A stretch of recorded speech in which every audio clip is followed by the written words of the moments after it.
সুপ্রভাত সকল বন্ধুদেরকে খাঁটি বাঙালি ব্লগে সকলকে স্বাগত।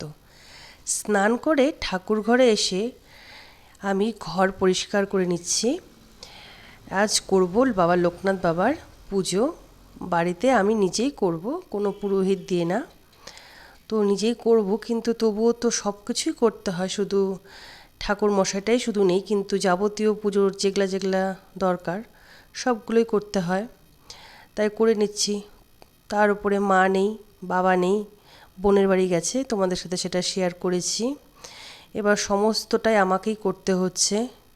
মা থাকলে তো আমাকে অনেকটা করতে হয় না, আমার ছেলে তো মনে করো যে মার কাছে অনেকটা সময় থাকে, বা মা অনেক কিছুই করে, মানে আমার অতটা করতে হয় না।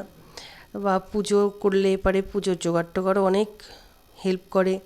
তো এবার আজ বাচ্চাও সামলাতে হচ্ছে, আবার এদিকে পুজোর জোগাড় সমস্ত নিজে হাতে করতে হচ্ছে।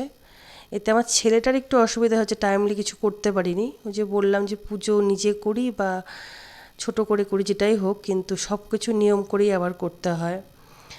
তাই যাই হোক, একটু না পুজো পার্বণ করলেও তো হয় না, কোনো কোনো দিন সে তো হবেই। তো আমি ঠাকুর ঘরে এসে ফলমূল সব কেটে নিলাম, সব করে নিয়েছি। আবার তার মধ্যে দেখলে আমার ছেলে এসে, আমি প্রদীপ জ্বালিয়েছি, সেটাকে ফু দিয়ে নিবানোর চেষ্টা করছে। মানে এতটাই দুষ্টু, কি বলবো। আবার ওকে অন্য ঘরে গিয়ে আবার ওই কার্টুন ছেড়ে দিয়ে আসলাম, টিভি দেখছে। এবার আমি ছোট করে করলাম জন্য এই যে তোমাদের সাথে শেয়ার করলাম। পুজো করে এবার বিকেলবেলা এই যে পার্সেল এসেছে, তা আবার এই যে রিং লাইট এটা নিলাম। এবার সন্ধেবেলায় যে আমি আর আমার এক দিদি এরা যাচ্ছি প্রসাদ খেতে লোকনাথ বাবার। আমাদের পাড়াতেই হচ্ছে এক বৌদির বাড়িতে পুজো, সেখানেই আমরা প্রসাদ খেতে আসছি। খুব বড় করে পুজো করে, খুব সুন্দর করে, মানে পুজোটাও বেশ সুন্দর করে করে, আবার প্রসাদ মানে বিতরণ করে এত সুন্দরভাবে, খুব ভালোভাবে।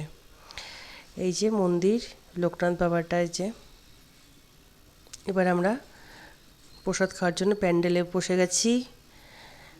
এই যে খিচুড়ি, তরকারি, অনেক কিছু আইটেমে ছিল, ফ্রাইড রাইস, ছোলার ডাল, সব কিছুই ছিল। আইসক্রিম দেখো না, নিয়ে চলে এসেছি বাড়িতে। এই আসার সময় বেশ সুন্দর চাঁদমামা ছিল আকাশে, তাই তোমাদের সাথে শেয়ার করলাম। সবাই ভালো থাকবেন, সুস্থ থাকবেন, অবশ্যই আমার পাশে থাকবেন।